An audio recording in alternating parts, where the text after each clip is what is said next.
minutes to get on. We're all ready to go. I see we got a nice crowd tonight. That's great. Thank you very, very much. So just give a little couple of 5 more minutes. We'll 6:35. We'll start the meeting officially.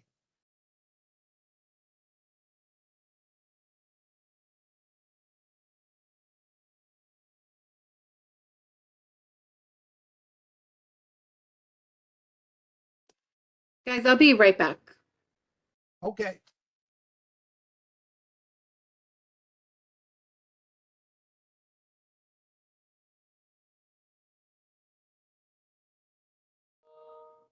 Katie's on. Hi, Katie, wherever you are. Hey, Phil, how's it going? Good to see you. You too. Okay. Yeah.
I just got my email. I was reappointed to the board. Excellent. Very, very good. Congratulations. Mazel tov, buddy. Very good. So I still with you guys for another 2 years. And vice versa. It's very strange because people are getting letters, and I have not received a list yet from Borough Hall. So if there are new appointees out there, I don't know about them. I sent an email to Borough Hall this morning, no answer. You can go on Twitter. A lot of people are announcing it themselves on Twitter.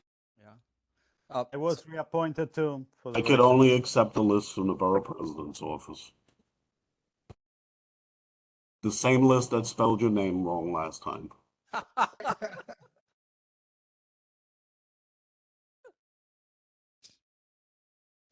So Mary, Yeah. Paul was appointed as the board Oh, member. great. That's great. Yeah. Who else that's new that's announced in case I missed it? Well, Corey. Canton, great. Yeah, those are the 2 people that I know as committee members. They're appointed. That's great. Yeah, they're both good people. Yeah. I mean, it just gets better and better, right? Good people and also professionals in their field. So we always need technical expertise. You know. Yeah.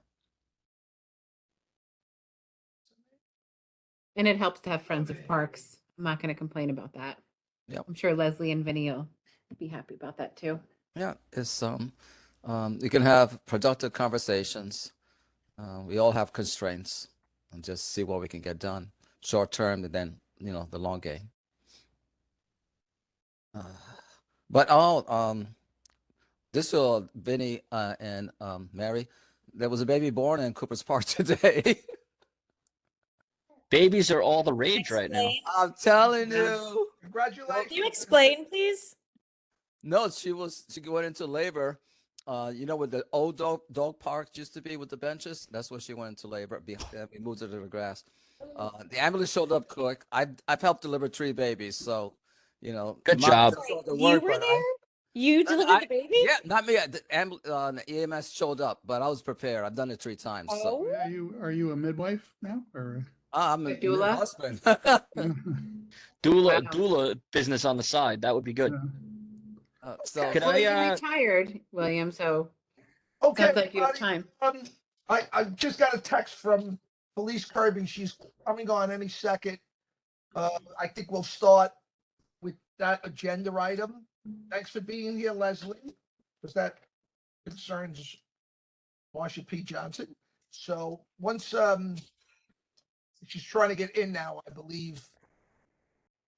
Phil, can I Yeah. take a second and introduce our guest star then before we get started? Go ahead. Come on, buddy. Let's say hi to everyone. Showtime. Don't be shy. Where's the little guy? Oh. Oh yes, Yay. God bless. This is Rocco. I Hey, love Rocco. it. Rocco. Hey, Rocco Rocco. Constantine Piccolo. Okay. Welcome to Parks and Waterfront Community Board 1. You can be an advisor now. Hey. There he So is. which His park was specialty Rocco is born in? tot lots. What was that? I said, which park was Rocco born in? Rocco was actually born in Methodist. So not a park, but right down the block from Prospect. There you go. Thank you. God Excellent. bless. Gorgeous. Sorry to interrupt. Does God, I anyone know if remember the when Ivy was WebEx that is small. working? All right, buddy. Let's go. Okay. Does anyone know if the WebEx is working? Yes, we can hear you. Oh, okay. I can't seem to log on my computer. Wonderful. I see- Okay. I will try to Everybody, figure it we're out. good? We're good because I see Felice is on. So, okay. So if we could give Felice, yes, and she could start her presentation. Hello, Community Board 1 Parks Committee members. It's Can I just break it? Can you hear me? I hope you all know that's Teddy's bar, Felice Kirby, North Brooklyn Angels, Felice Kirby, and 100 other things, Felice Kirby. So Brooklyn Neighbors, which is relevant because I was part of the original crew fighting for the East River State Park when it was a garbage dump, and then when we went through all the last minute shenanigans to save it from private development. So thank you, Phil. Thank all of you for your community service. I know it's hard going to work and coming home and doing community meetings. Anyway, I really appreciate the opportunity to just put a little buzz in your ear if you haven't already thought about it, and just remind everybody that when some of us talk to state parks about not granting a 5-year plus a 5-year contract to Smorgasburg with the original RFP that came out almost, I guess, like 18 months ago. And State Parks said why, and we said clearly you should have a public RFP input process. We should be able to contribute to the specs so that there is a weight given to community givebacks.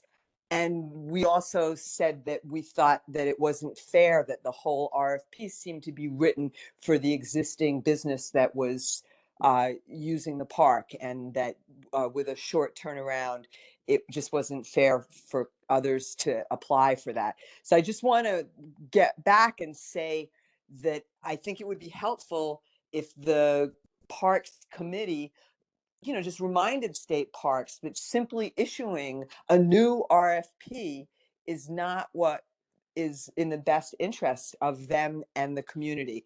And I know that there is some interest in a nonprofit uh, organization, a new business that would bring together some existing nonprofit and businesses, and perhaps competing to go for an event. But the way that RFP was written, no nonprofit could ever beat out a prior successful business. So that's why it seems really important to get community input. And that's really the only thing I wanted to raise to the people on the Parks Committee. That's it. if anybody would like to question Felice, please, Steve, go ahead. Yes, thank you, Phil, and thank you, Felice, for bringing this issue up. I've also I've worked with a group called Stop the Plastic Park, who pushed back on the original redesign of the park. And also, took issue with the use of the reconstructed slabs. And yeah, I think they definitely support the idea of more community process for use of the space through RFP, a shorter interval process for the contracts. I know it was much longer, and I know it's down to 5, but I feel like something, I think even shorter would just keep a diverse usage of the space, other than just it seems like it's been targeted towards this one business for so many years. But if it's just not what the park, its origination was supposed to be, a community park, to be used, 24/7. And now just there is this, even, people can walk on that slab, when the park's open, but it's just not very inviting to be used other than essentially a food market, so. And I know, I just want to break in a minute because me and Felice have talked about this, and I like the concept of a nonprofit, community nonprofit, where if we did do things, money would be coming back into the community. So I like the concept, I like the idea, and I think we will be sitting down with state parks, and I think it's a good way to start off right now and to move forward in this direction. Any other ideas? I would just point out, I think we're all aware what a heavy lift we are facing because the state parks wants maximum revenue. So maximum revenue is doing what they're doing. And Smorgasburg asked to meet with, through the North Brooklyn Chamber of Commerce, they asked to meet with people who were opposing their contract. And what they said, they were very emphatic on the phone. I don't know if it's real or they were posing, but they were emphatic that for them, it is not a successful business model unless they have, a lot of times and a lot of opportunity, because they claim how much money it takes to mount the festival. I know, having done Williamsburg Greenpoint, Taste Williamsburg Greenpoint, that it is a lot of work to mount an event. But as you say, Phil, if there were a choice that it's not about making as much money as possible, that's a different model. But I just remind us all that perhaps the community interest is not exactly the same as state parks. And they made all this yak about generating money to run the park. It seems to me they have so many rangers at that park, and that New York City Parks doesn't have that, and seems to run. I don't know. I'm just saying it's a heavy lift. So while it'd be great if we did take such a position with them, I think we also want to be realistic that, they may just go, well, that's nice, and we don't care what you think. Thank you, Felice. Yeah, Phil, could I just add one more thing? And what I understand is the governor and the state increased the budget for state parks, I think. Yeah. Or gave a big infusion. Right. Yeah. Of, Yeah. of Great funds. point. Great point. Right. Okay, Leslie, you want to weigh in? Yes, thanks for the opportunity, and thanks for all of the good input. I just want to say one thing on the governor's budget for state parks and make it sure everybody realizes that it was the capital budget that's increased, not the operating budget. It was a very, indeed, healthy increase in the capital budget for the state parks for statewide, not just, sadly, I could put $250 million to use in our state parks here in New York City. Easy peasy. That would be great. We'd have a lot of good fun together designing all that. But it is statewide, and we do have over 200 state parks. We have dozens of historic facilities that have not seen any capital improvement. When I started with state parks 8 years ago, it had been identified that at that agency, for all of its holdings statewide, had a $1 billion deficit of deferred capital maintenance projects. We've tackled a lot of that with infusions from former Governor Cuomo, now Governor Hochul. but you know, parks are living, breathing things. And, you know, from the parks we have in New York City, whether they're state parks or city parks, we have a lot of built infrastructure. We also have a lot of engineered systems, and we also have a lot of waterfront parks. And those are just by definition very expensive on the capital side. So just wanted to make sure everybody was clear that yes, thankfully, we have a really much more generous capital budget this year, but on the operating side, no perceivable change. With respect to the RFP, you know, Felice, I appreciate all your comments. I appreciate everyone else's comments. The only thing that I would say is that, and it's just to add one element, which is, you know, since you have experience, Felice, running with the taste events, you know, we used to have those at now Marsha P. Johnson. You understand what a heavy lift it is for the event organizers and for the park itself. So whatever form the future RFP may take, one of the premiums for us will always be, and always has to be, to have confidence that the organizers have the experience and the right means to actually run events capably and competently, so that it doesn't give even more of a burden on the park staff. So that is a very real element, and I know all park operators would agree with that. Thanks again for letting me weigh in, Phil. Thank you. Okay, if we're good with this. Okay, Felice, thank you again. Thank you, everybody, for your community service. It's wonderful. Have a good night. Felice. Thanks, Felice. We're gonna go to our second agenda item. I was asked that we'd like to hear, there's a lot of updates going on. We'd like to hear what's going on in our community parks. So if anybody has any specific park, or we'll just let Mary just go with what she, you know, what she usually does. Yeah, can you see my screen? I see it. Great. So this is just a PDF of what I normally give you guys in sort of a Word document. So I'll go through some projects we have under construction now, some projects that are upcoming in construction, some projects we have funded. And then if you have any questions, just let me know. One thing that's not on here is a project that's not a construction project that Parks is undertaking, but the McCarran concession project, which you guys have seen a number of times. It's been in construction for a very long time. Phil was able to get sort of a sneak peek very recently. That project is just about completed. We met with the concessionaire to talk about removing the trailers from the park, which I think is welcome for a lot of people to see those gone. So we're talking about getting the trailers out, moving park staff in the building, having those bathrooms open to the public for the first time in a long time. And so we anticipate that to happen in the next 2 to 3 weeks. If there's anything that comes up, it could be a little bit longer, but you know, the McCarran concession project is almost done.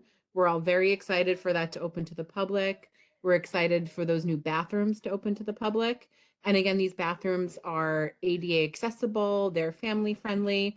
There are bathrooms inside the concession and outside the concession that will be available for the public to use.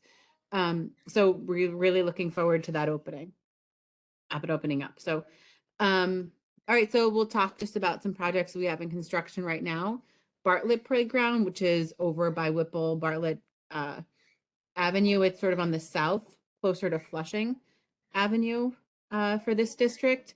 This was a CPI project. It was a total of almost $9 million to completely reconstruct this playground. So we'll be putting in 2 new basketball courts, an entirely new playground, sprinklers, adult fitness equipment, and a multi-purpose synthetic field. We're also using Parks in-house resources to reconstruct the comfort station. So that project will be completed soon. We had some material delays, and we're seeing this across the board, some material delays with our projects. It ranges in anything from the synthetic fibers that make up synthetic turf to the safety surface to pavers. So we hope that that project will be completed mid-June. The synthetic turf field at Bushwick Inlet Park is under construction. Our construction team is really Yeah, and thank you, Steve, and to all the friends of Bushwick and Lit Park that really fought for this one. The project it's really just moving very fast. The old turf is gone, never to be seen again. They've laid all of the, I actually walked the field a little bit today. They laid the gravel today. The shock pad is there, ready to be assembled. The sand that goes on top of the turf is also there. The turf is just not there yet. But it's really moving very quickly. And the construction fence is up, but it's a chain link fence, so you can see through it. So if anyone wants to check on the status of the project, just head behind Bushwick and Lit. This project, it could, we knew that it could take anywhere up to 2 months to complete. Hopefully it'll be done by July 4th and we'll have the whole park open. So we'll keep monitoring that. Just have to check on when the turf is actually going to be coming in. LaGuardia Playground. So this was another CPI project. You might recall that we had 2 different LaGuardia projects. We did phase 1, which was, you could see just down here, it's shaded, but that was the basketball courts, adult fitness equipment, and reconstructing the handball. The playground is under construction. So that's been under construction for almost a year. We're waiting to hear about that completion. They're getting really close, so we're almost there for this one as well. Another spring 2022 opening. Marcy Green just went under construction. I can't remember if it was the start of this month or last month. I think it was just the start of this month.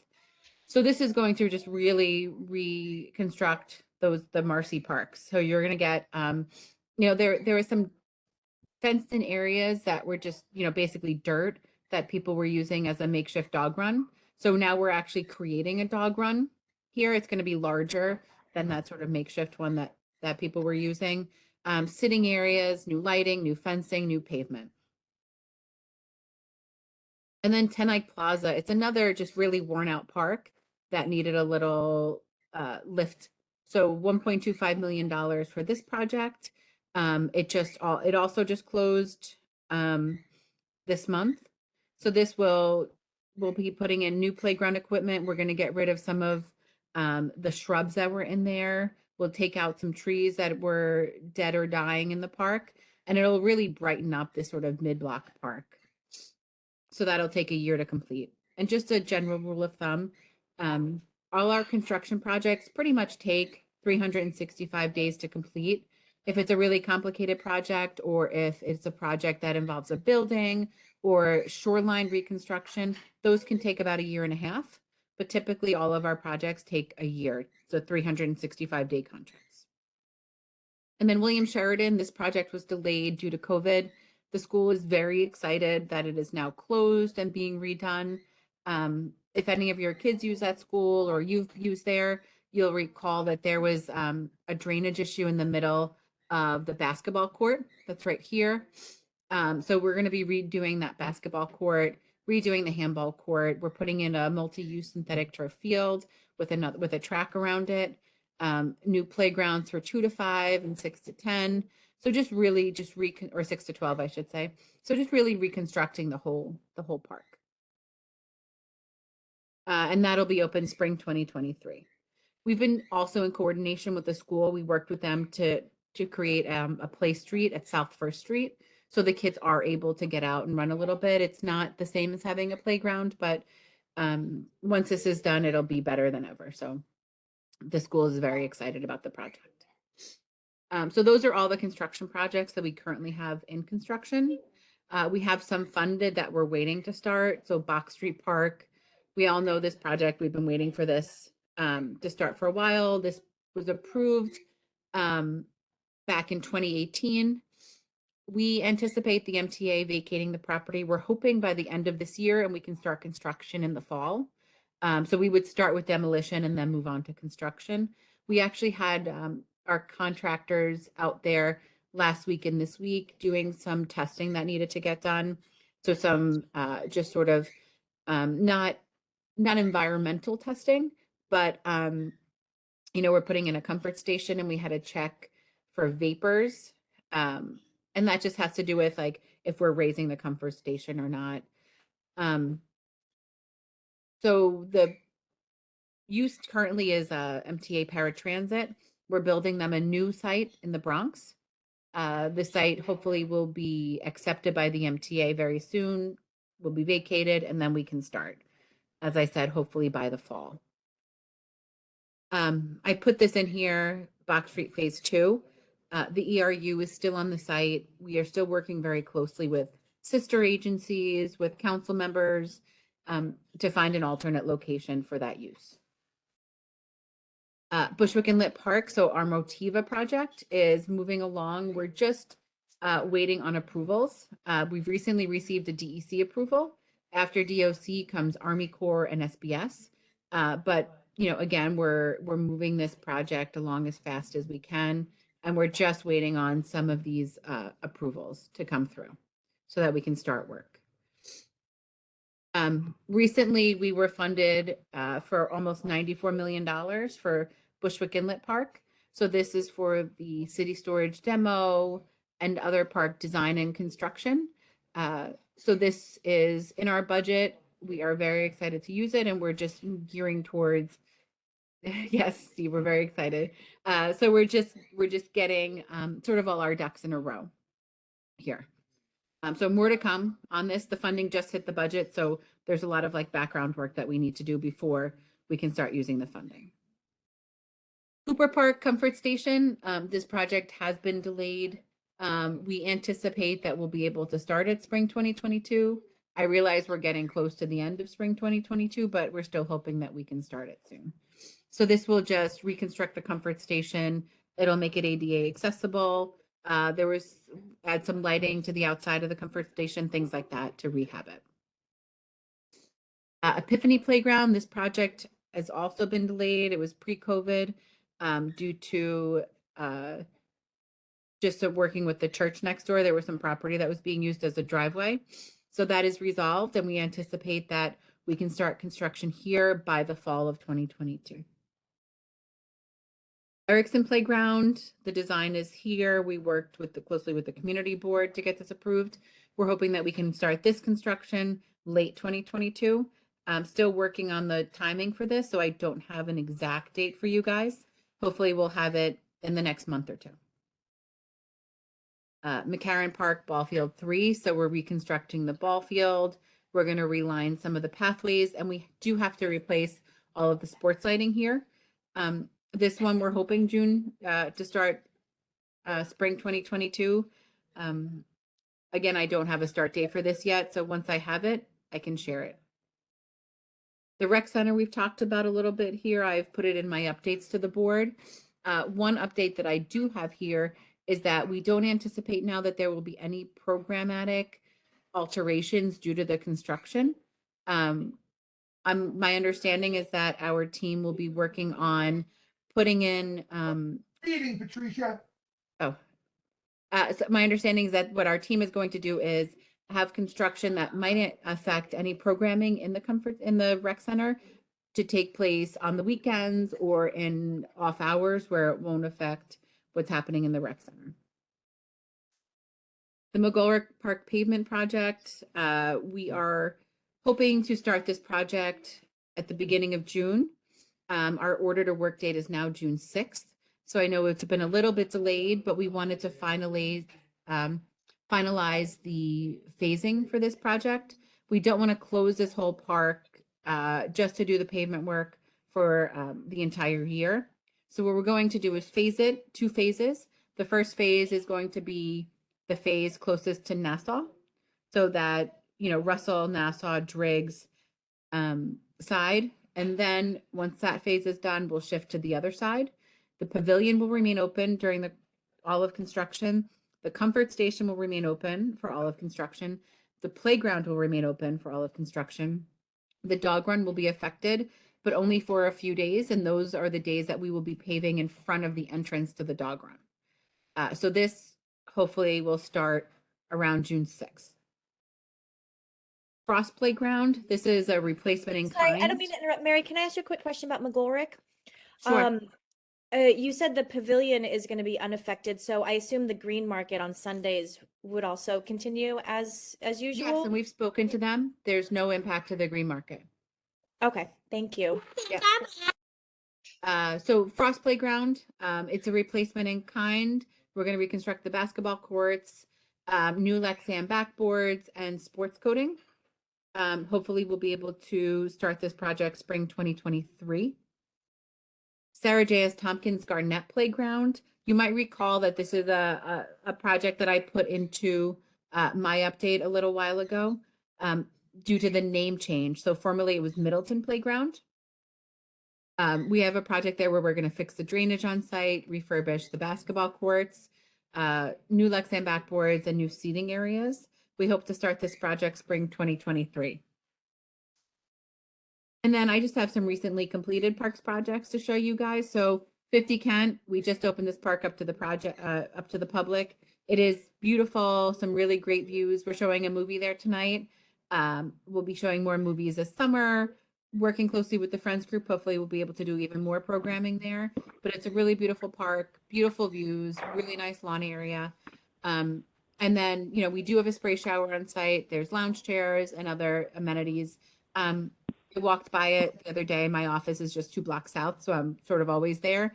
And all of the picnic table, or all of the they're not really picnic tables, but all the tables right on Kent Avenue were full of people eating lunch or just hanging out. Hooper Grove Garden. So some of the projects we do involve the community gardens. We just recently put in new water service here into this Green Thumb Garden. It's a really new garden. It's really beautiful if you're ever in that area in South Fifth. Check it out. LaGuardia Playground we recently completed. So this is the phase I spoke about before. And then Sternberg, we did all new synthetic turf and new lights for the basketball courts. And that's it. If anyone has any questions, please let me know. Oh, Phil, I think you're muted. I can't hear you. I have a I said, no, man, I just wanted to thank you. That was great. Okay. Yeah. I didn't realize we had so much going on in the community. Yeah, there's a lot going on, and I feel like there's going to be more. I mean, once the Bushwick Inlet projects also start moving, you know, there's a lot of funding there. And what I should just say, I'll just put in this about the Bushwick Inlet Park projects. We are working very closely with DEC and other regulatory agencies. So we are focusing on the Bayside and city storage sites to make sure that we are forming a remediation plan for those sites. So although you might not see any work happening on site, there is a lot of background work going on now, and it will continue until you start to see the work there on site, until we start the remediation. Go ahead, Steve. Thanks. And thank you, Mary. Yeah, I agree. Yep. The breadth of projects that are going on is incredible. Yep. And it's just great to see so many of them, you know, moving forward. I had a question about Box. Last fall, we were provided with an update when you were on maternity leave, Okay. and it they were indicating it seemed like it was had progressed further. Like the MTA was very close to signing off on the new facility. Yeah, they're still very close. Okay. You know, there's a lot of they had to get an FDNY sign off. There was a brownfield site nearby. There was some DEC consent order sign offs. So there's a lot of sign offs that had to happen. I think we're the closest we've ever been. Okay. Well, I just want to check in. Is the yeah. MTA contributing to the delay? Or is it just all these various steps that have to be gone through? This is not, you know, the MTA is not contributing to these delays. We've been working closely with them. They've been inspecting the site. You know, I'm really hoping for a move-in date for them very soon. Once we do have, like, once they accept the facility, and they're not accepting the facility because they're being difficult. It's not anything like that. It's, you know, certain things have to get completed. Inspections have to be completed. There needs to be a certificate of occupancy for the building for them to get in. So there's a lot of, you know, regulatory steps and bureaucratic steps that we need to get through. When we do have the building accepted, they do have a period of time, and for the life of me right now, I can't remember if it's 45 days or 30 days or 60 days. It's one of those. But there is some time for them to move in and totally vacate the paratransit site. Sounds good. Yeah. Okay, thank you, thank you. You're Just one other thing is, a number of folks who live near Greenpoint Playground, they brought Okay. up a number of issues related to the area having to Yep. do with Newhart, but it specifically brought up the state of Greenpoint Playground, like the tiles on the Yeah. playground and We've had some others. flooding there. Hmm. Yeah, ponds often, Yeah. and yeah, I know myself, I've seen that the asphalt is kind of buckling and cracking, and besides just being unsightly, I just wondered at one point it's becoming, dangerous. Is there So what I can plans do to is I renovate can that? work with Commissioner Marr and Hmm. our capital team to see about getting an estimate to the council member and the borough president to fund that. Yeah. I don't have a number right now, but Right. I can let them know that the community board is asking about the cost of funding a reconstruction at Greenpoint Playground.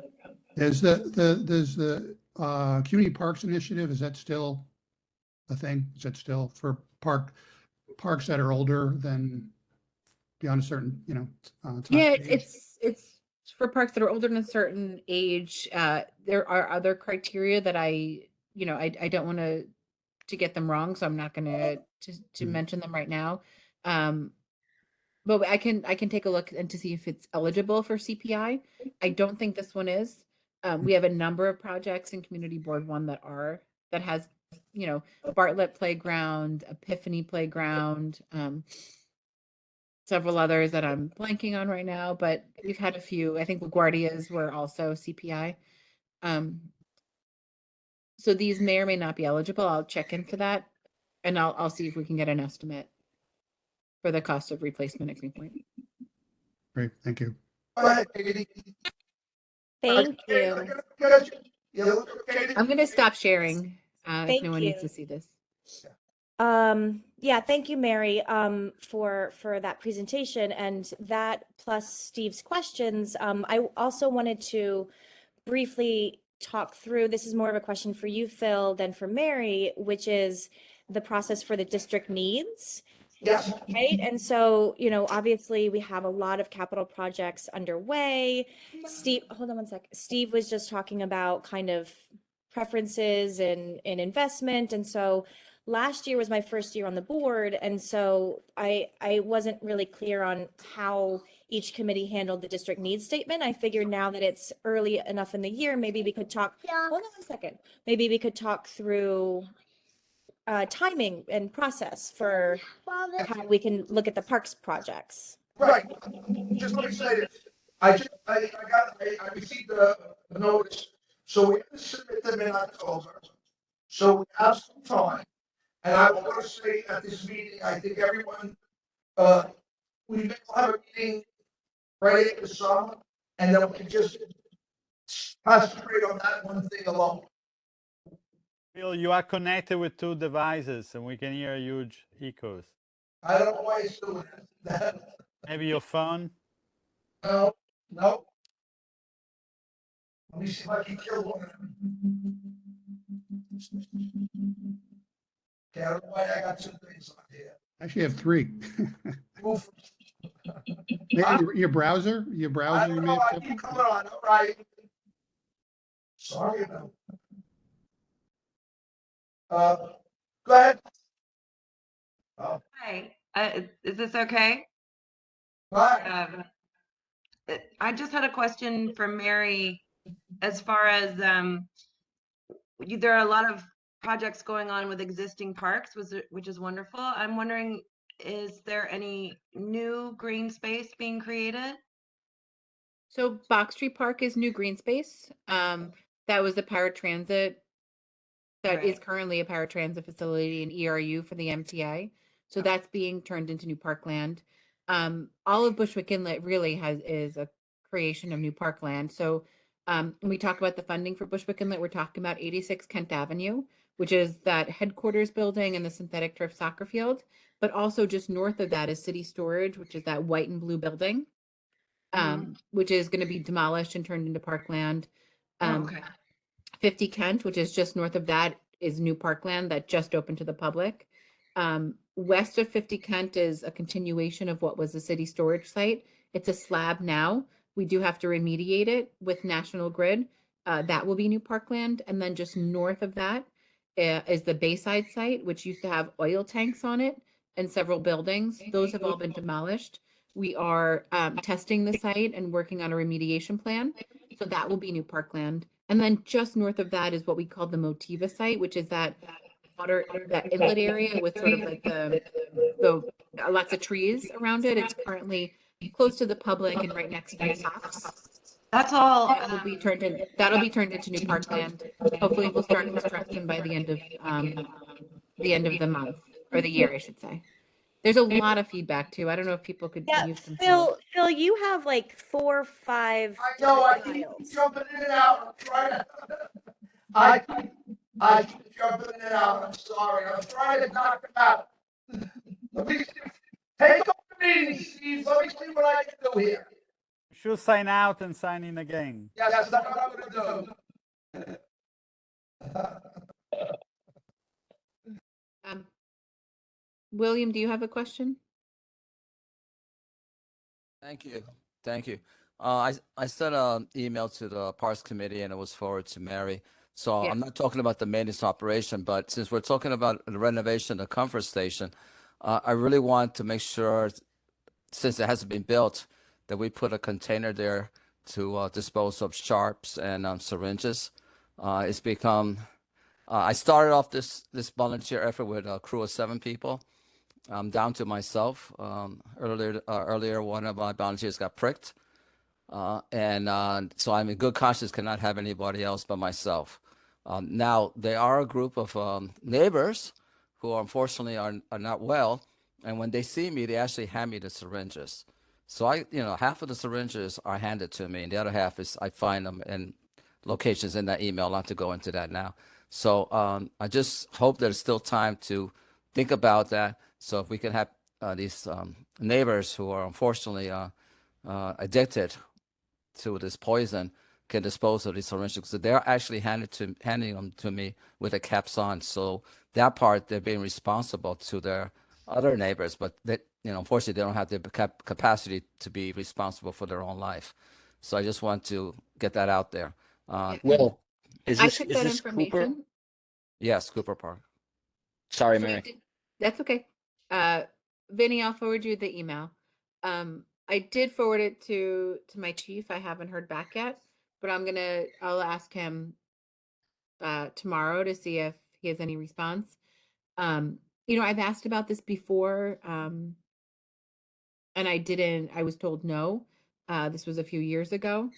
I will check and see if there's something that we can do. I'm just not sure. And please, I'm just going to say this because I worry about people. But please do not pick up sharps or needles in parks unless you've been trained. I hate to hear that someone's been pricked. Please call us. We will send somebody with a container to pick it up. I just want to bring to your attention because one of the projects that's right next to the park is formerly Greenpoint Hospital, and they're going to be built. And our problem started when we had all these 201 family homes being knocked down to build these high rises. So when they started installing the sheds around the development at St. Nick's, our problem is going to multiply. So please take that into consideration. Thank you. How we doing? Forget about it. It's like an old radio station. Over the rating, Steve. Yeah. Actually, a question for Leslie. I was wondering how the construction is going on the redesign part of the park. I mean, it looks like it's come together really well. And then the second part would be, how is the art project selection process going? So glad you asked. Thank you. So I'm blown away. Mary, congratulations. All those projects are amazing. Thank you. And I didn't bring any nice images tonight, but instead I invite you to go over to 90 Kent and just look at it and spend some time. Let's see, today is May 26th. We're going to keep to our word. All the stars and good contractor and everything have aligned. The construction is wrapping up. We'll have the park open again right in early June, just as we had planned, hoped, and expressed to everybody. So that part is going great. There will be, you know, having said that, there will be just a couple of relatively little things, punch list things that will linger, but you know, the fences will come down and the park will be back in everyone's hands.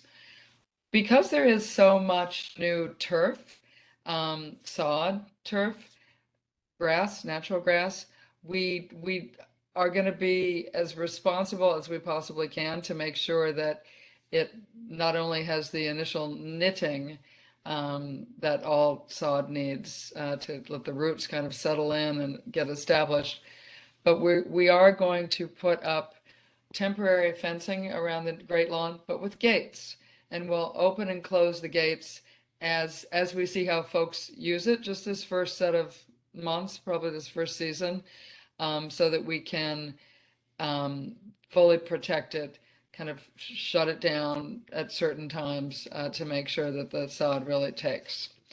So that is the great news on the park construction. On the public art piece of it, I think just as a refresher, in case folks don't know or don't remember, we you know, had the plan to finish the construction redesign of the park with all the input that everybody generously gave us, and then committed to 2 additional instances, I'll say, of public art in the park. One right at the gateway, the main gateway at North 8th and Kent Avenue. Something that just announced in whatever way the artist's vision led us to announce that this is a very special place. This is Marsha P. Johnson's place, and that everyone is welcome, but still functioning as a gate. The second being a monument in the interior of the park, I guess most easily described as the river just beyond the end of the north slab toward the river, on this nice, now completely landscaped and kind of sculpted little hill. And that would be a monument that would be completely about Marsha and everything that she represents, her work, the communities that she worked with and represents, whether it would be abstract or representational, was completely up to the artist. So we have a working art public committee that is composed of Marsha P. Johnson's family members, local neighborhood folks, including from the community board, public art consultants who are donating their time to this effort, as well as members of the Black trans community and Parks Department, State Parks Department. We spent a tremendous amount of time, Steve and Sante can attest, a tremendous amount of very valuable time and valuably used time to just as a group articulate what the vision for these 2 pieces, 2 instances would be. And that articulation ended up in 2 RFPs, one for the entrance, one for the monument. And those RFPs were put on the street, I think it was March, but honestly, I'm kind of blanking. It was earlier this spring. And because we were committed to a very brisk schedule, so as to realize full design of both pieces for an announcement on Marsha P. Johnson's birthday in 2022, mid-August, late August 2022. The window of opportunity for the people to respond to the RFP was just kind of short. As it turns out, too short. It was only about a month. And so the short answer is we had very few applicants, and the there were some technical glitches. Some other folks applied, but we're just a few minutes late. And these deadlines are absolute. So there was some consternation over that too. Collectively, the agency just felt that the applications were not as realized as they needed to be to do the park and the projects justice. So we are now internally sorting out how to do an RFP that can be longer, have a little bit more flexibility for folks, and get that out to the public for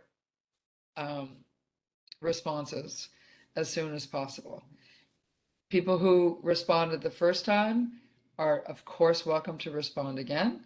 This time they'll have even more time to think through their vision for one or the other or both of the two instances. So we're not completely back at the drawing board, but we are going to have to put together another RFP with the same values that the committee put together, but just building in more time for people to respond. And also, if we can find some more flexibility in the way all the frankly, the government gobbledygook of the responses themselves. So that's where we are. Okay. I'm still doing. Oh, thank you, Leslie. It's great to hear progress, especially about the park. So it's I see there's a pathway that goes to the lower gate to Bushwick Inlet Park. Yes. Maybe that will open the gate somehow, but when it's ready. But it's great, just to think forwardly. So. And thank you, Leslie. I'm glad you're here to say that, directly from State Park. I was going to announce, the fact that we withdraw right now a park and withdraw that, but I also want to take advantage. I know there are some artists that I can see tonight that I know from the community, old-time artists. My friend Sherry, that I didn't know she was here. And probably that I know from other artists from the community, they were not aware for whatever reason, maybe the short time. Hopefully, through the people is here tonight, just to be with the ears open, because soon this will come back again, and it would be great to have also member, long-time artist member of this community to be aware, this RFQ. That's all. When we have the RFPs ready to go, I'll make sure to send it to the community board for publication, because we absolutely want to cast as wide and thorough a net as possible.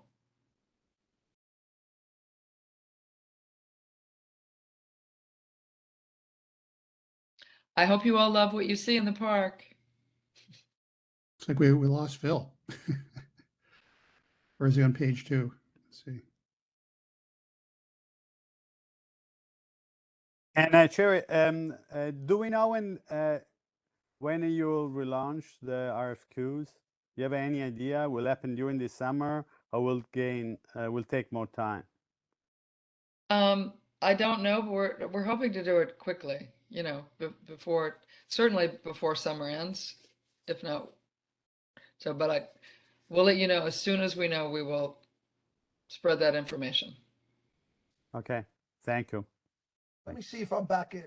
Am I back in? We hear you. Oh my You're good God, now. thank you.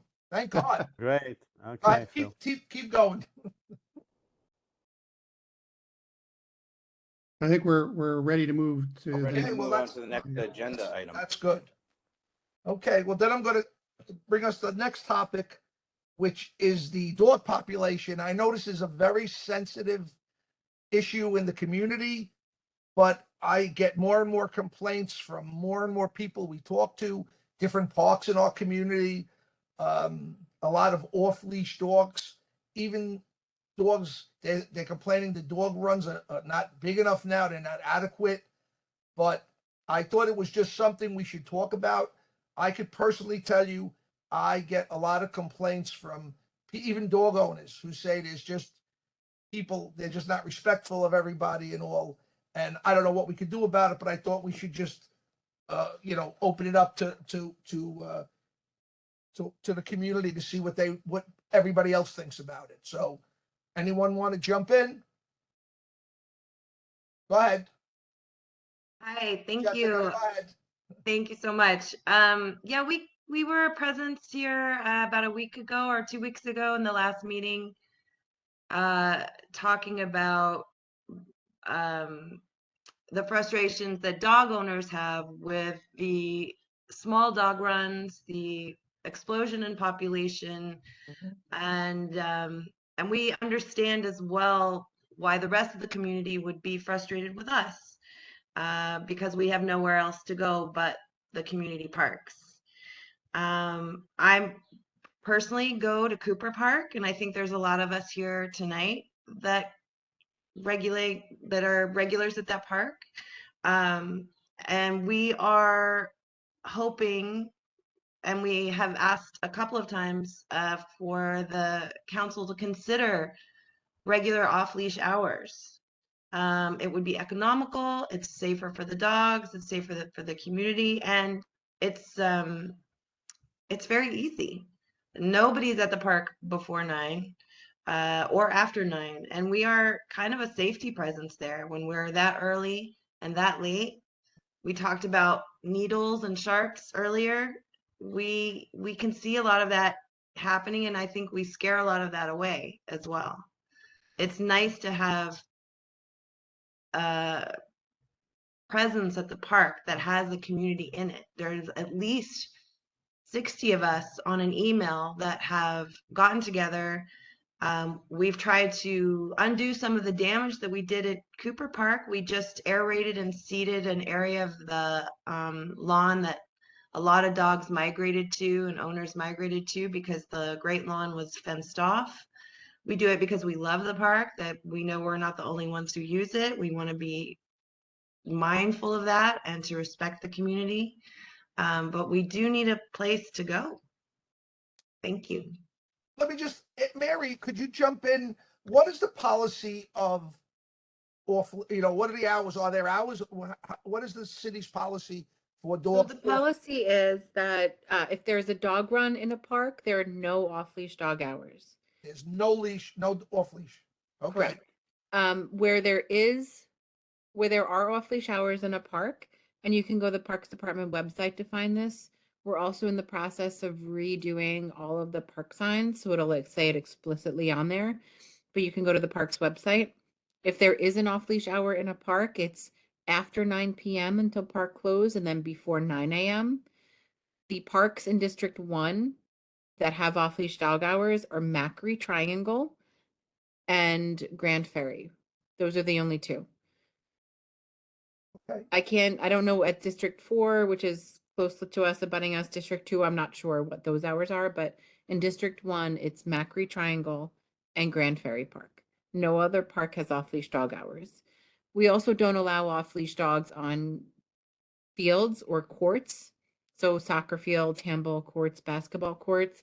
We don't allow them in picnic or barbecuing areas or in children's playgrounds. I'm well aware of that law, but that's what we're here to hopefully have a discussion about, if there are ways to make exceptions for communities that have tripled, if not quadrupled, their dog population.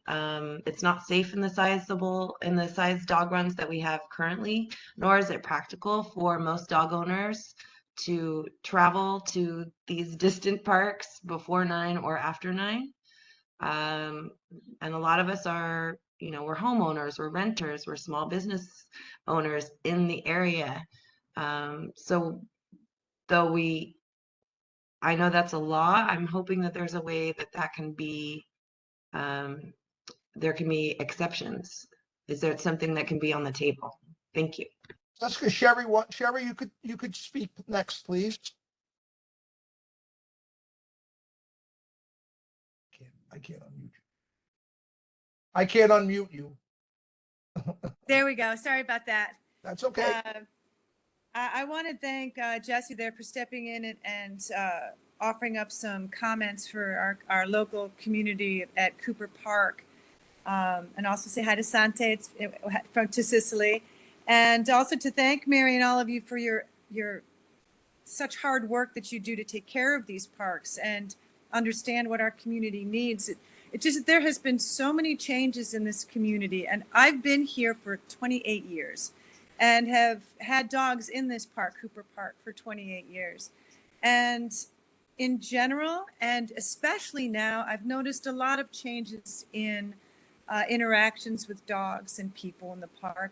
And there's a really strong community of dog owners at Cooper Park, and very respectful of people who don't have dogs in the park as well. Like trying to find this balance, I know, is not an easy thing. And I think that's why we're stretching so hard to find some off-leash hours that early morning or late evening to find some balance, because there really has been a very big population jump in our little pups in the area. And I know that not everyone follows the rules, just like everything else. But the majority of the people that are dog owners that I see in this park are not only concerned for their pets, which of course they love, but they really are stretching and trying to be a part of the community in a long-term ideas, to make sure that there's, space for us as well. And not, I know that we have a dog run, but the dog run that we have, Phil, is small and it needs a lot of work. It hasn't been touched in a very long time. And even the community of dog owners are trying themselves. Like we try to do things ourselves. We try to plant the grass to fix things. We have a shovel in the dog run to try to clean things up because other people aren't getting in there. So there's a frustration, I think, on all sides. And we're just trying to find if there's some sort of a bridge, that we can have that's, to make, you can't make everybody happy, I know, but, to find some way to please this growing population. It's, and these aren't people that are disrespecting the playgrounds or courts or anything either. This is just looking for a place for their dogs to run very early or very late. I think that that's our first focus right now. Jesse, is that right? Is that our first focus right now? Yeah. Thank you very much. I appreciate it. Adam, Adam, unmute Adam. Hi, can you hear me? Yes, you're good now. Thank you. Okay, great. My understanding is that when it comes to off leash, like the New York Health Code is that it's entirely discretionary before 9 a.m.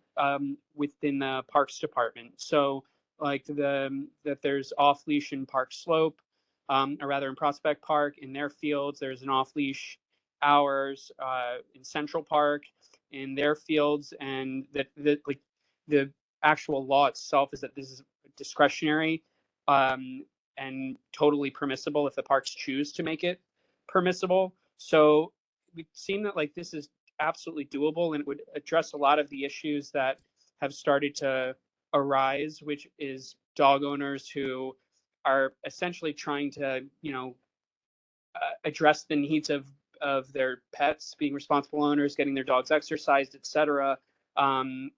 When, a year or so plus ago, when this was permitted, whether officially or unofficially, in McCarran Park, you ended up with essentially like a traffic control where off-leash owners would come before 9.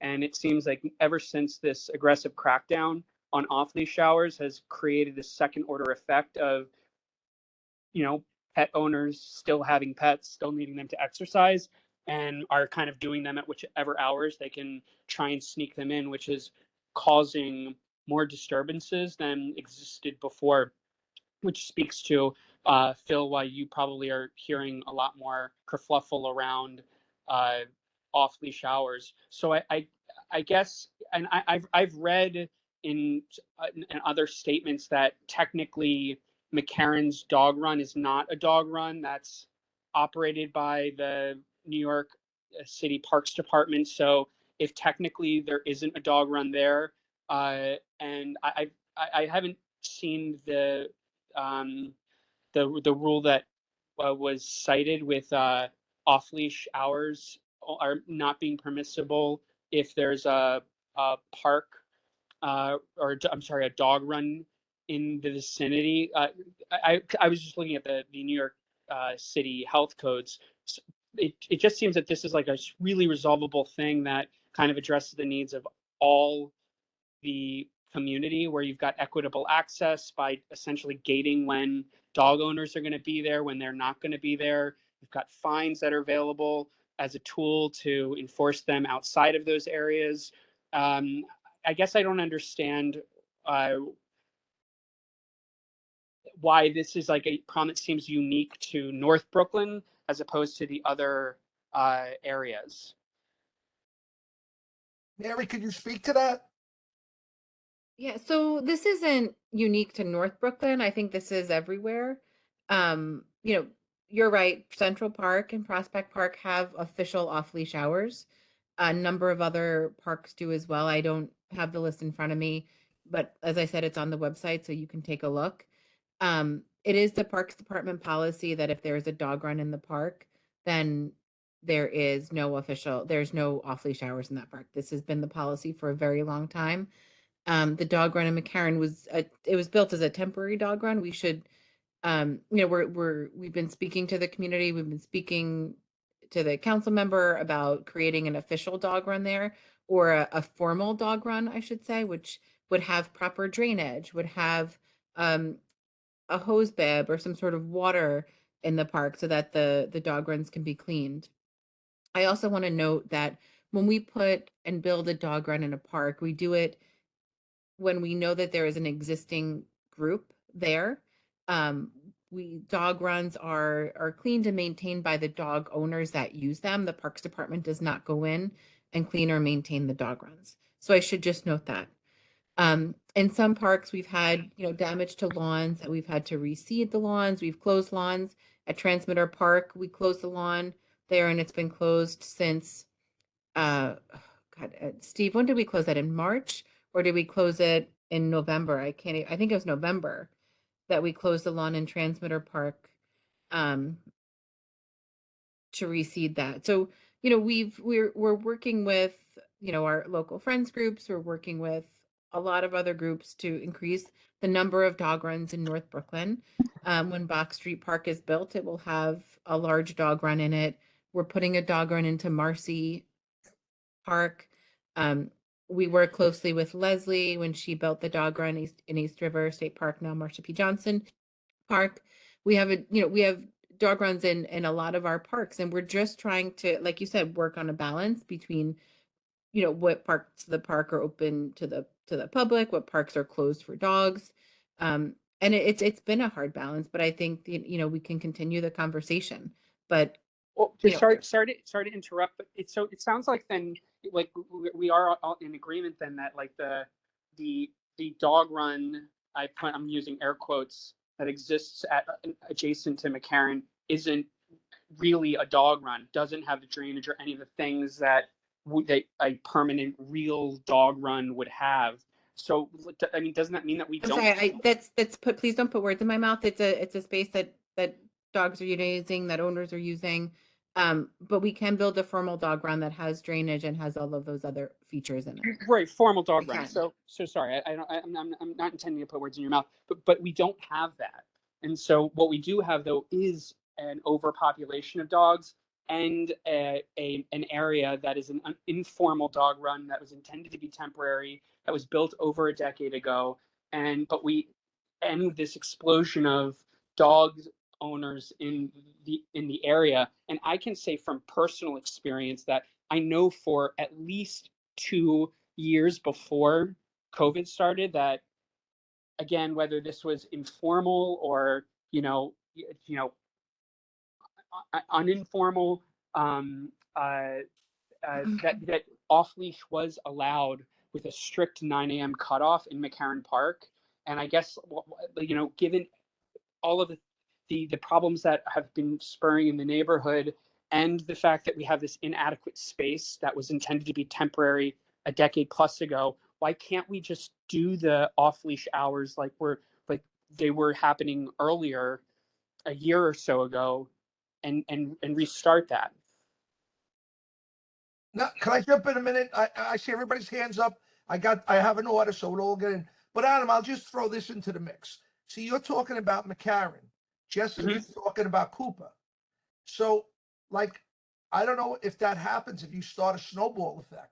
Well, And you- I think that the Cooper concerns are the exact same that exist in McCarran, in that if there is a formal rule in place that permits it, then there isn't this second order effect of other off leash disturbances, or the resources that are being focused on essentially chasing people out of the park in the morning can be focused on finding people who break those rules outside of those hours, but essentially helping to traffic usage of the parks. Because I mean, I think that what everybody's in agreement on is that there's inadequate resources physically available, but the needs are becoming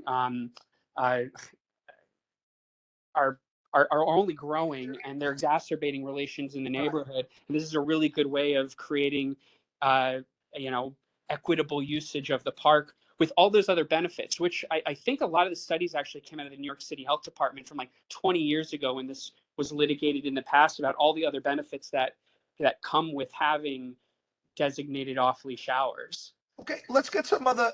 I have an order, so don't worry. Everybody's going to get to speak. Katie, go ahead. You're next. Thanks, Phil. Those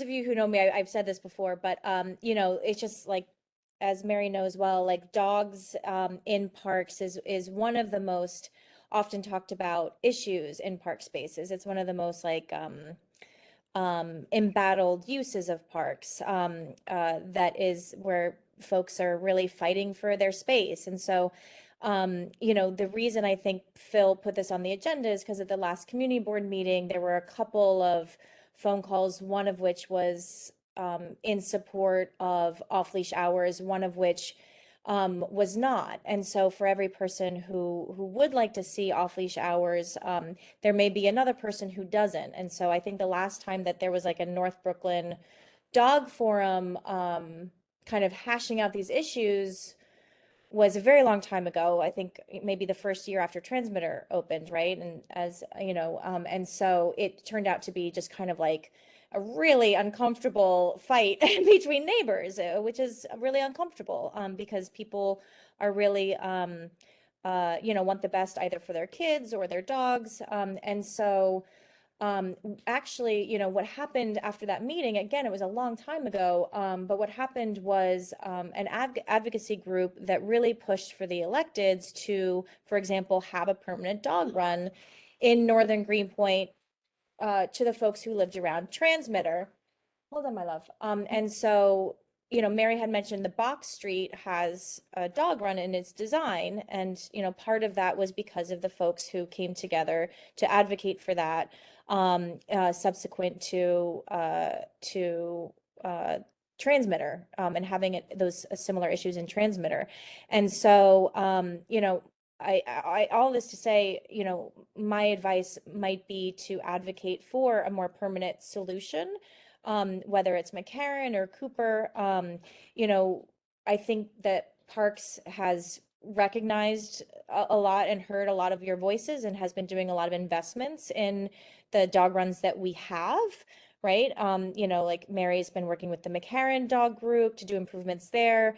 We've been partnering with them, and as well as Lincoln, Councilmember Councilmember Ressler's office to do improvements across dog runs. We haven't gotten to Cooper yet, but we're working with Mary and the Friends of Cooper Park. We will.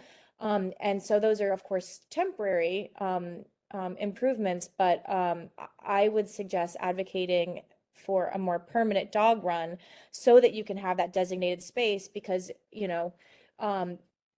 like I said, for every person, hold on one second, for every person, I'll just end with for every person who's really vying for the dogs to play is another person that probably Mary's hearing from to say like, please, can you get the dogs off the lawn? So it is, as Mary said, a very difficult balance sometimes. And I guess I'll just end there. Thank you, Katie. Kathy, Patty? Is that I'm looking at the name? Are you calling on me, Could, Katie? yes. Oh, sorry, I realized I mistyped my name. Um, apologies for that, Phil. Um, so I'm pro dog. I'll get that out of the way. I really appreciate all of the work and hearing us out that you've been doing, Mary. And to the rest of the community board, likewise, I appreciate all of the work that you've been doing. A few questions, a few comments. My first question slash comment is I agree, like a permanent solution would be really great in terms of a bigger dog run. But I also think that the amount of space that we might require for the amount of dogs in the neighborhood would just be a huge use of parks real estate that could be going to something else. So part of my interest in off leash and my reasoning that I think that off leash is better to have in some way, in addition to the fact that you can enforce it when it's a rule, is that it makes dual use of a piece of land rather than taking a piece of land and dedicating it just to dogs. I hear everyone saying that the dogs tear up the fields.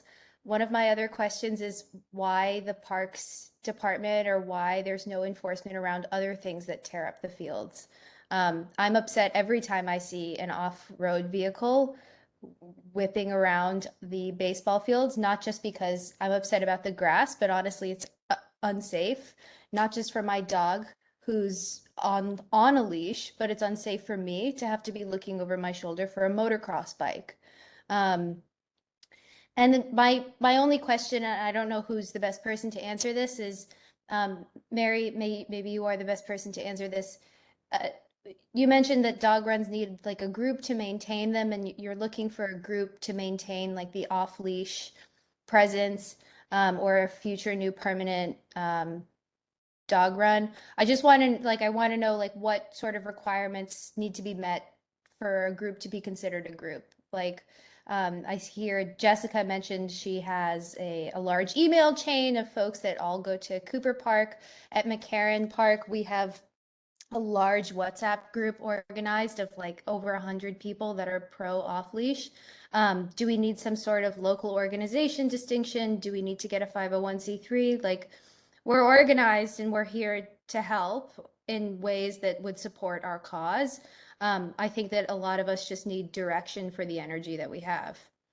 So, thank you. First, Katie, I just want to say, I'm sorry that there are motocross bikes. I'm assuming this is on the fields at McCarran. Those are never allowed. They're not allowed in parks. If that does happen, when it happens, if you could please call 311. It's an easy way. 311 is an easy way for us to note the time of an occurrence and know that something happens. And I'll make sure that we get PEP there to enforce motocross bikes.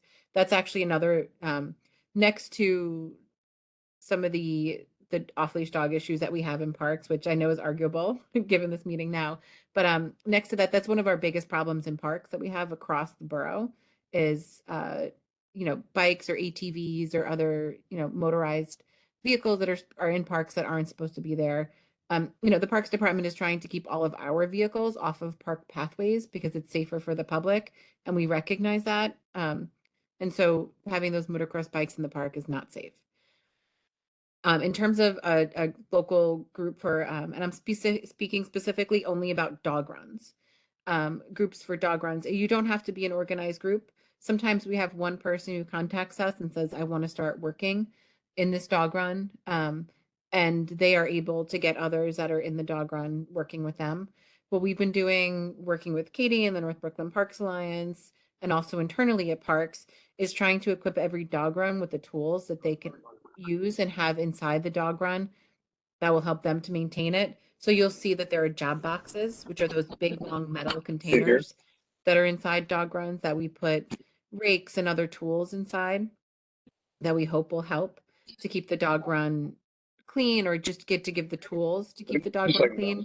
We put gloves, we put bags in there, things of that nature. So you don't have to be an organized 501c3. You can just get in touch with us and we'll put you in touch with our Partnerships with Parks division, who also help to get you equipped with whatever tools you'll need to maintain the park space. Okay, Mary, thank you. Yeah, Shante, next. Somebody mute who? It's Lawrence. Whoever Lawrence is unmuted. Santi? Unmute. Oh, hi guys. Go ahead. Yes, several comments. You know, I found out tonight several people I know from Sherry mentioned 28 years ago. I saw Mike here from the time where I was closer to Cooper Park. So that was my initial park. I don't even know if with many of you tonight, I met through the dog 25 years ago. Before we had the dog run at Cooper Park, or we met at the art gallery that we don't have anymore in the neighborhood, but whatever, it was through that art community and the dogs and, you know, definitely. And so I had dogs like you do, many dogs, they have died. We mourn the dog. I knew your dogs. You knew my dogs. But I believe something has changed, and also I got more involved, and I ended up advocating, you know, with concern. Definitely, I'm in favor. I wish we had. I've advocated in the past, even before I was a board member, because it's also an issue with the city planning. Is an issue, you know, when we have approved so many development, and really we had not a city nor a council, nobody has ever thought that population and the demographic has changed dramatically. I'm in Greenpoint now. I sit in the steering committee of Friend Transmitter Park. And even when my dog died not long ago, I may have another dog soon. I had so many. But I was actually holding my dog on the leash because I recognized that there was a distractive power because of the huge increase of population, you know, and like Greenpoint, since Transmitter Park was open, probably we got 20,000 more residents. And that specific, the demographic of these new residents actually has come with more, you know, children. And so it's a lot of strollers too, and more need for playground, you know. There is an oversaturation and definitely a huge concern. The park department has a very low budget, you know, and definitely, you know, development that it doesn't include dog run. I mean, and so it's a chronic situation, but I have to testify because Sherry, I don't know if we are part advocating for the first dog run. Many people probably tonight don't even know that Cooper Park, first they didn't have a dog run, and I got a couple of tickets because it was 9:15 in the morning, right, when somehow they said he couldn't, and we were few people with dogs at that time. Now it seems nobody gets even a ticket when they break certain rule, or like, you know, destroying the lawn, for example. But we had a dog run, I remember, and we were part of the people. Some people, I don't know, I'm surprised they're not here tonight.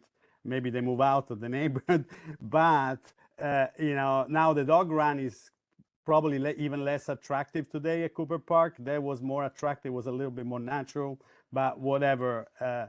I believe there is a distractive power to dogs. And Transmitter Park, and Mary can testify, I don't know how many times we redid the lawn, and I don't know how many video I have to put on iCloud of many residents that want to use the park as an amenity, strictly to use as a dog run, which is fair enough, but they destroy the lawn recurrently. We just see them now. They broke the fence, 10, 15 people. It's full of holes.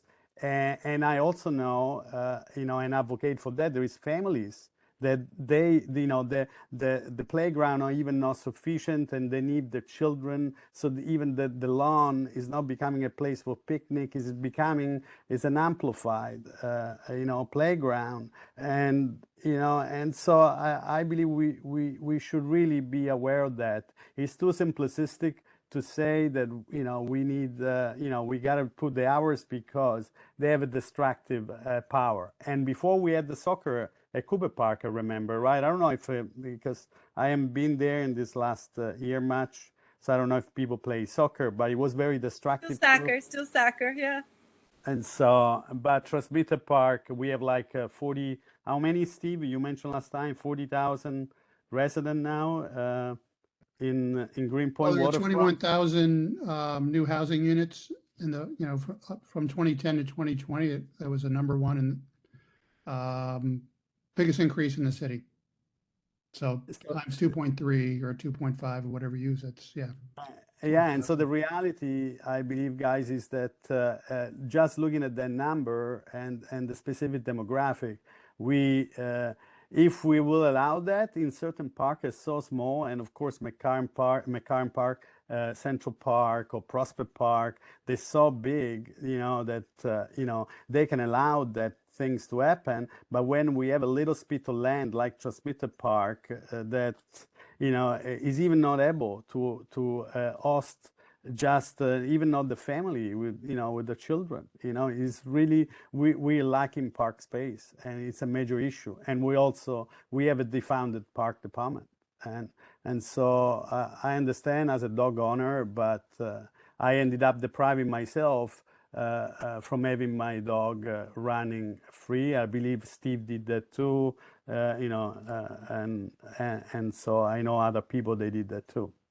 So it's a complex situation, and we needs to be analyzed and recognized, with the issue that implied. That's all. Thank you, Santi. Thank you very much. William? Unmute, William. Thank you, Phil. Hi, neighbors. I'm also one of the friends of Cooper's Park, and I can say all my neighbors who I met that I have Four Lake partners are all good people. The issue is that we're such a small space. A while back, before the pandemic, I did a unofficial survey, and more than half of the people that came to our park came from Manhattan. Everybody's desperate for green space. When you have the back of the park for a barbecue area, you have this half from Queens. So it's a lot of people coming. And then with the development of former Greenpoint Hospital, and you can see it, there's going to be increased population.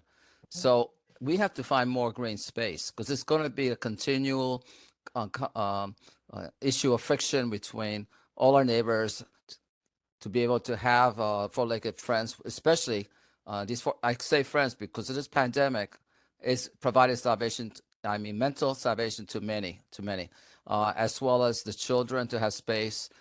So I don't know how we're going to find more green space, but that is the solution, because our population is going to explode. Just like, that's going to, I don't know how many, Santa, you know how many people is going to come over from when they turn the former Greenpoint Hospital into a residential? It's going to be lots more people. It's just going to be exploding, the population. I don't know how you're going to handle it. And they're right across from Cooper Park. Right on the border, Macbeth, and again, all my neighbors that I've met, and I think I met a few, they're all good people. Everybody's trying to figure out something.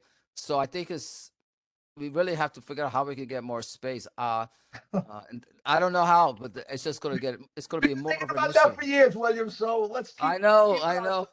And let me just say, it's that we have 2 tennis courts. It's 6 o'clock in the morning playing tennis. That's how, to find things to do. Also our good neighbors that we have that do the skate runs.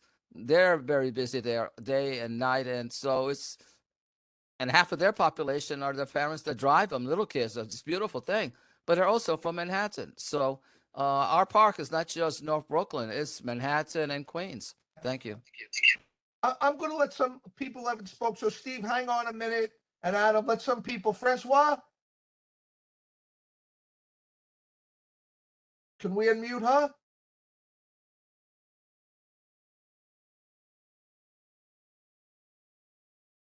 You can unmute herself. Yeah, sorry. We have kids over with bright red hands and a new couch. So temper tantrums happening. I just, this isn't just, I think, about the space for the dogs. This is a major infrastructure issue, kind of to what Sante was talking about. We also don't have schools for the population increase. So Phil, I'm just wondering if maybe you and other community board members can write to our elected officials and ask them to really start addressing the lack of infrastructure in this community to support the residents that have been here for a long time, as well as residents who have been here, who are newer to the community. We have no affordable childcare. There's a $55 million pot for public school that we don't even have a place to build it yet, as well as having a real space, that's dedicated to the dogs. I mean, this is an issue that's only going to continue to grow because we have tower upon tower upon tower that is going to be built and zero plan for infrastructure. Very good point. Very good point. Thank you. I'm going to let Lawrence speak. Lawrence? Yeah. Hey guys, can you hear me? Yep. Yeah, so I understand some of the larger issues, infrastructure that are being discussed, but I think like in the short term, if we could focus a little bit on like what can be achieved. And I think the overall issue is that it's not illegal to have dogs and that there are large spaces like McCarran Park that should be governed by the same laws that Central Park and Prospect Park are governed. And if you can have off-leash hours that are commensurate with other parks, you can have the dog owners that will respectfully treat the park, will take care of it, and before 9 and after 9. Well, otherwise, I think you get a major buy-in from the community to enforce keeping dogs out of there during those off hours. But the reality is, as the other guy mentioned, there's not a lot of green space. But you do have McCarran Park. It's a solution that works elsewhere. Yet you have an untenable situation right now where rangers are coming out every morning, and what you actually have is a really successful public program where neighbors are meeting neighbors. They're gathering in the park. They're having a great time and getting to know people I wouldn't know. We're forming community, and we're happy with what the park can offer. And then you're having these guys come out 7 in the morning and basically destroy, which is one of the probably the best parks program going on in McCarran right now, where you're actually getting people together and forming community. And I don't understand, and maybe somebody on the call can answer, why McCarran Park isn't governed by the same law that Central Park is or Prospect Park. And maybe you can, the solution of a dog run is not a solution. You see why it doesn't work. It needs to be, it's not there have been outbreaks of disease, all that sort of thing. You need a place for the dogs to run. It's not illegal to have a dog of any kind. Some of them need to run. And, there's a number of stats you can quote about how dog owners will be great park stewards.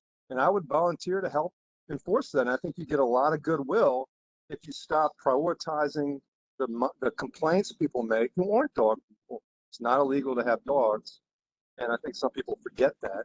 They're loud and they get the microphone. So maybe somebody, I understand you got to maintain grounds, but I think it's incorrect to attribute the damage to the turf to the dogs. It's not high impact unless it's in transmitter. You're talking about transmitter, small amount of dogs on small space. Yeah, you're going to tear up the turf. But McCann can handle it. So maybe someone could answer that. Okay, we'll keep that on. Steve, go ahead, Steve. Thank you, Phil. Yeah, I volunteer with Friends of Transmitter with Sante and Francois, and I also volunteer with Friends of Bushwick Inlet Park. And yet, transmitter is really tough. I mean, it's only an acre and a half, and the abuse of the lawn there. I mean, it clearly was fenced off to repair the lawn, and essentially there were signage up there that was torn down, indicating what's going on there, and basically they've undone portions of what was restored there. And there's just this, I was a former dog owner. I adopted an elderly dog, and so I love dogs, love animals in general, but just this kind of aggressive approach to kind of occupying our parks in a way, just to kind of get what they want is just it's really off-putting. Sure there's plenty. I mean, I know I've talked to an organized dog group in Greenpoint, and they're trying to create a more positive culture, in trying to mend holes in the lawns, etc. but still it's just there's so many bad actors who let their dogs run around the playground, after, defecated or, urinated, planted a new willow tree in the garden, and it was reported that, someone let their dog urinate on the new tree. And just the, comparison, Central Park is over 800 acres. Prospect Park's almost over 500 acres. Cooper, I guess, is around 6, and has, active uses there. McCarran is like 85% active uses. 35 acres, 5 is, the pool. And so, kids are playing baseball there. And so, as well as the culture may potentially be like in there, but, people are talking, they're watching their dogs. The dogs are doing their business on the lawn, on the baseball fields. And a lot of them just don't care if dogs they just go wild. They have zero control over their dog, either visually or orally, to retrieve them. And, they're just running all over the place, jumping on kids, chasing people on bikes. And those larger parks, especially like Fort Greene Park has off-leash hours. And it's about 30 acres, but they rotate the lawns. They're big enough where they can have an off-leash area in a particular lawn, and then at a certain point close it off to restore it, and then they can designate another part of that park for that. I just don't know if that's realistic in Cooper because it's not that big, and again McCarran, but I totally agree. I mean, to rezone this neighborhood, encourage thousands upon thousands of new units and residents, and not plan and create all the infrastructure that we need. I know Mary had great news about Bush McKinley Park, but that, it was promised 17 years ago, as was Box, with a full-size dog run, designed into it. So I'm all for finding solutions. Developers are building on every inch of land that they can to build, mostly luxury housing. There is one lot on the corner of West and India that's sitting there that could be snatched up if they're not already planning to build on it. Beyond that, I don't know, converting old factory buildings into dog spaces, but A couple of more questions, because you could see this. We really need a bigger forum for this, but I understand we're hearing what everybody's saying. We really, what Steve just said, we need to find more space. We just need it. Jessica, go ahead. You've been waiting a while. Go ahead. Thank you so much. Just to reply to what Steve was saying, it does sound like Transmitter Park has some issues, especially with size. But as we discussed earlier, the policy is that the NYC, so that park have to have hours. And I'm very sad you've had a bad experience with dog owners, but I haven't, and I have seen Cooper Park withstand a lot of dogs for a long time. The reseeding of a park every year is probably a lot cheaper than building millions of dollars worth of dog parks, especially if those could be used for public schools. So although there will always be bad actors, but when, like Lawrence was saying, you build a community, we police each other. We police new dog owners who are new to the park. That's just what the community as it grows does. I'll straight up tell people, your dog just pooped. You need to pick that up. Like that's what happens, is we sort of take care of the park within our community, for the larger community. So I'm sorry that you've had such a bad experience, but I truly feel like park by park basis, reseeding is a lot less expensive than building a brand new green space if there's just not space for it. I mean, I'd rather have the kids have a school, but I also am part of the community and I do need a place for my dog. Thank you.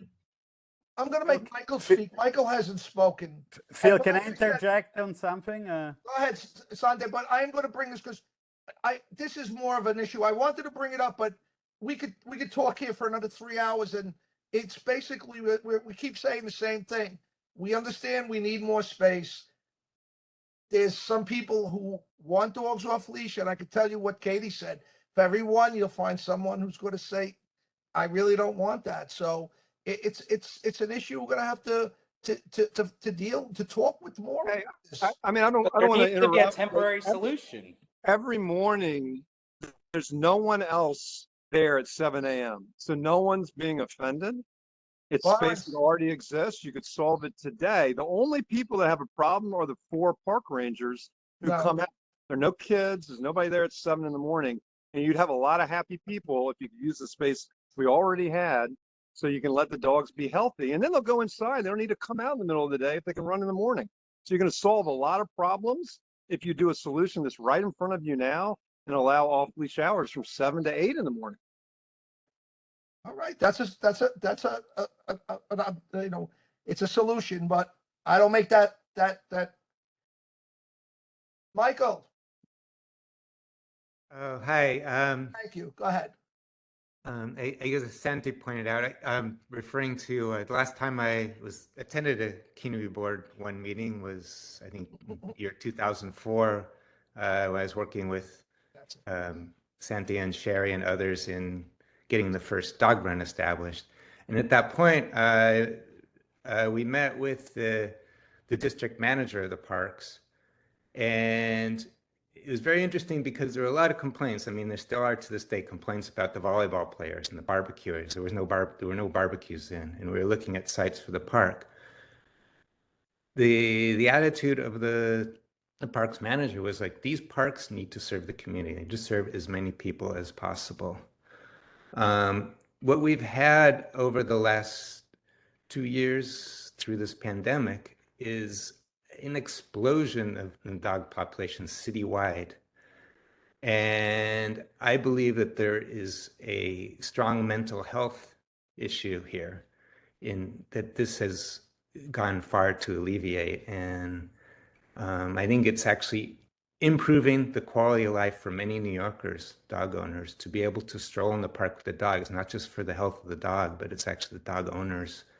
There's a great community out there, people getting to know neighbors.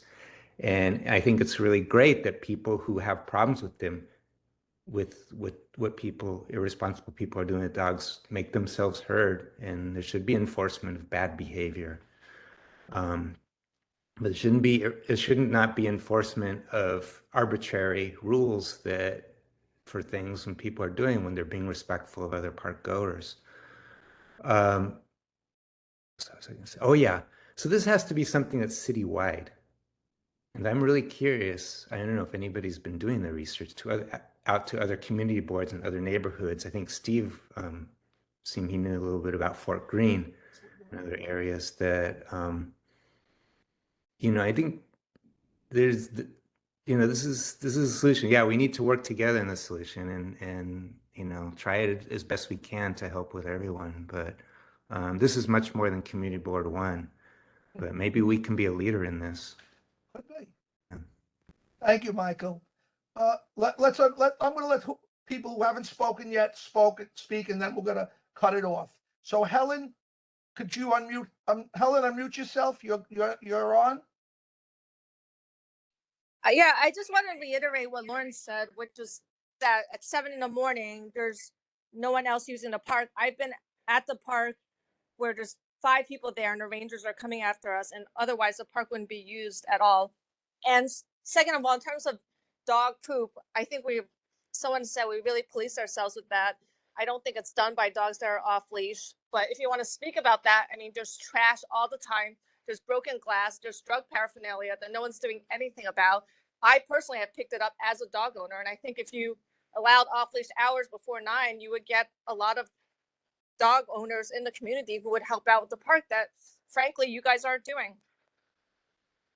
Thank you. Thank you very much. And Abby, you haven't spoken, but you've been waiting patiently. Thank you. So thank you. I think I'm here as a testament to how strong the bonds can be. I got my dog as sort of like a pandemic dog, which I guess tons of people did. I think it's imperative to sort of echo some of the sentiments that came out tonight around surveying just how much this population has grown and also the effects that they're having on their community. Because I think we can be a leader here in terms of affecting policy across the city, because I know that I'm not the only one. And I'm here because I am a part of a really tight-knit community at Cooper Park. My dog is not off leash. I use a retractile leash because my dog has other issues around being off leash.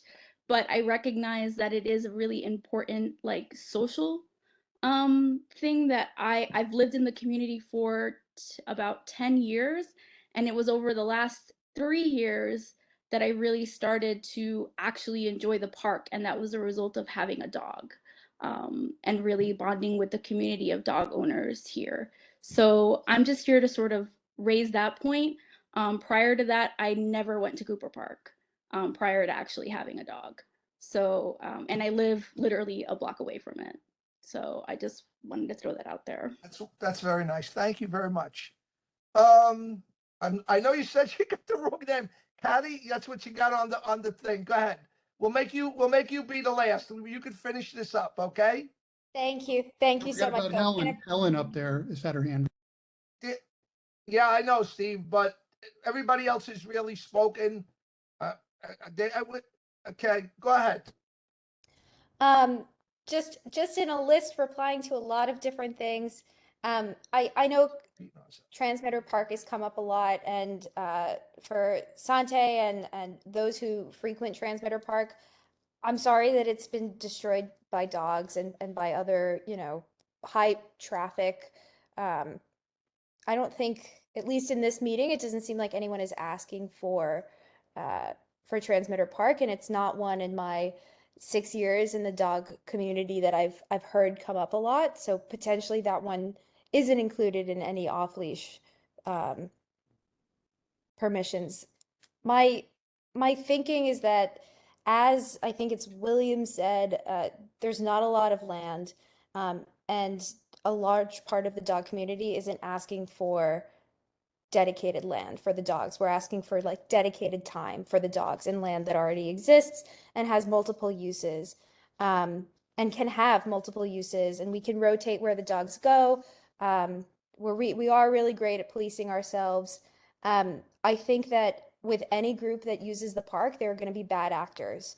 There are people who grill there and leave balloons just trashed every Saturday, Sunday, Monday morning. I know this because I pick up trash because my dog loves to eat it. Catch her running around with a slice of pepperoni pizza in her mouth. It is not good for her. There are going to be bad actors who are parents who let their kids do nonsense. There are always going to be bad actors. So there will be dog bad actors too. I'm not sure why the voice against us seems to be the loudest voice. And finally, yes, we're the only group of people using the park in the morning, but we're also one of the largest groups of people using the parks year round. I'm stunned every year, and I should not be, at how many people live in this neighborhood at this time of year when the weather is nice. And I see so many people in the park because I am out there when it is 20 degrees, November, December, January, February, early March, and there's no one else out there.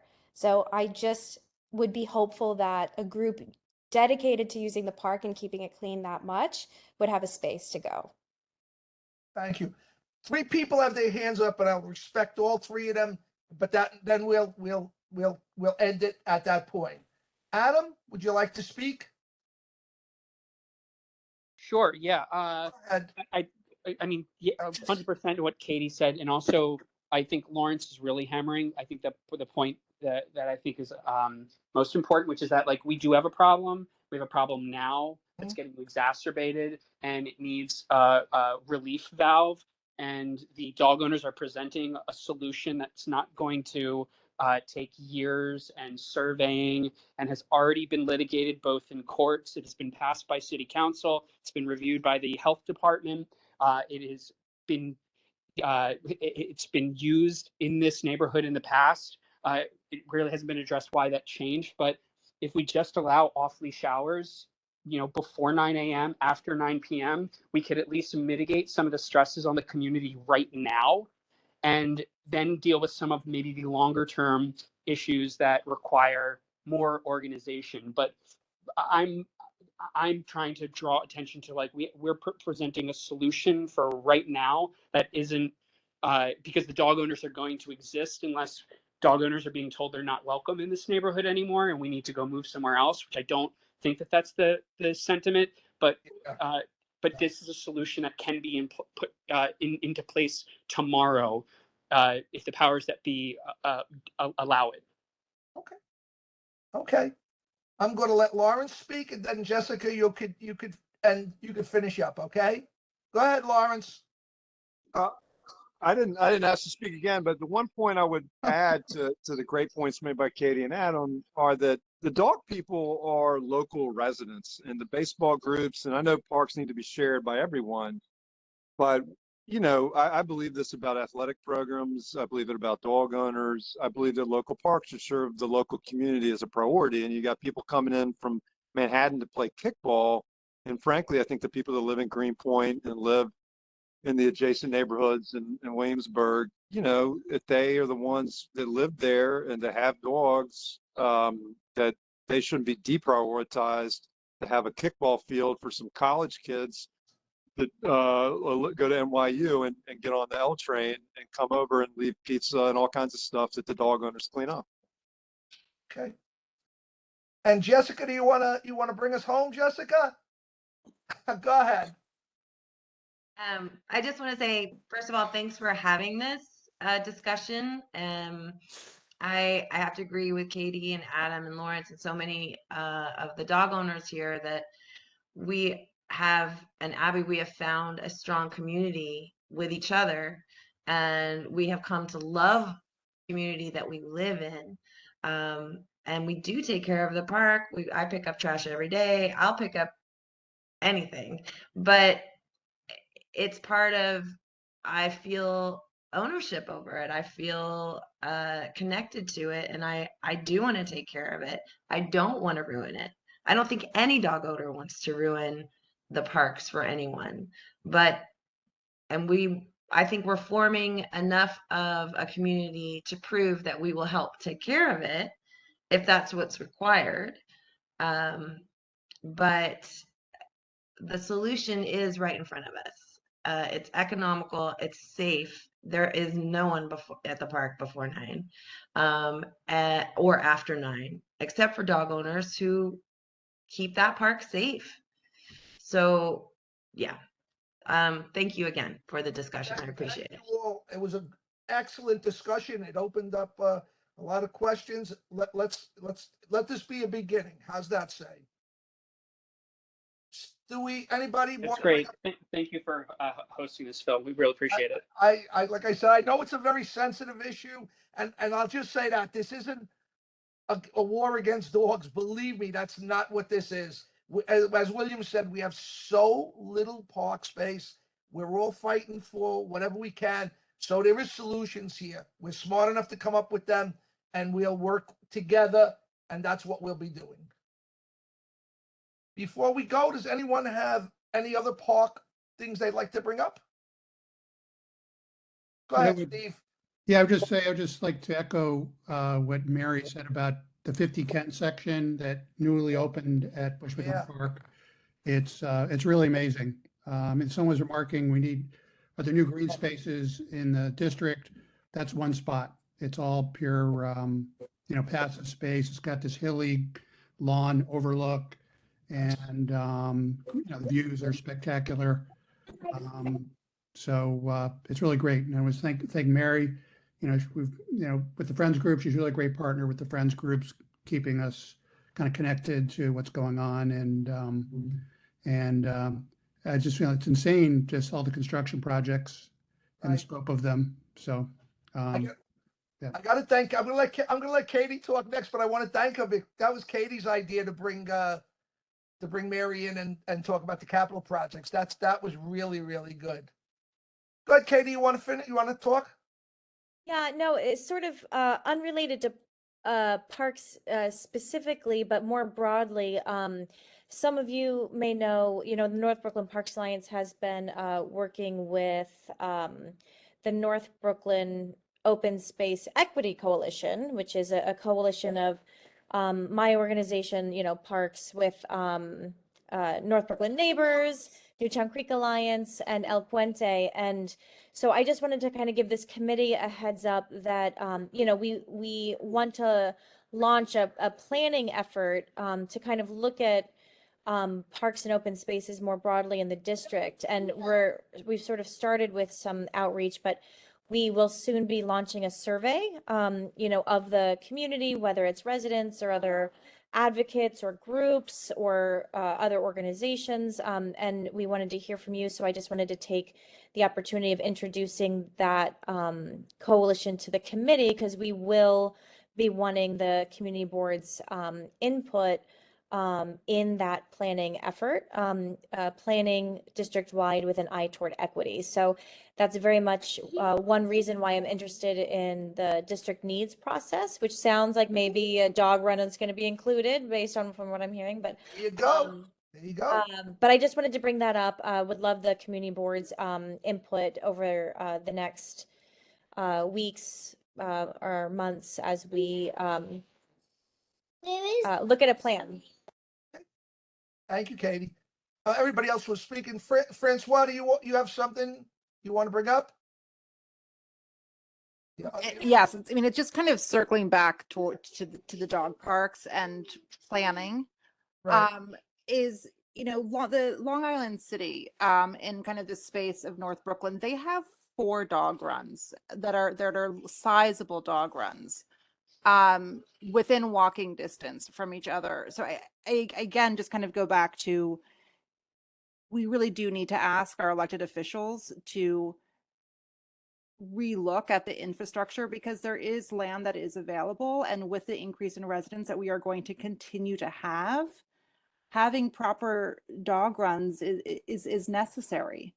If we're inviting thousands upon thousands of new neighbors to live here, we have to have the infrastructure. And Long Island City did a really, really great job from the school perspective, as well as from the dog parks. Thank you. Okay, everybody. Thank you. This was a wonderful meeting. Thank you, Phil. Everyone have a wonderful holiday, safe holiday, and we'll see you soon. Thanks a lot, Phil. Thank you, guys. Thanks to everybody. Wonderful.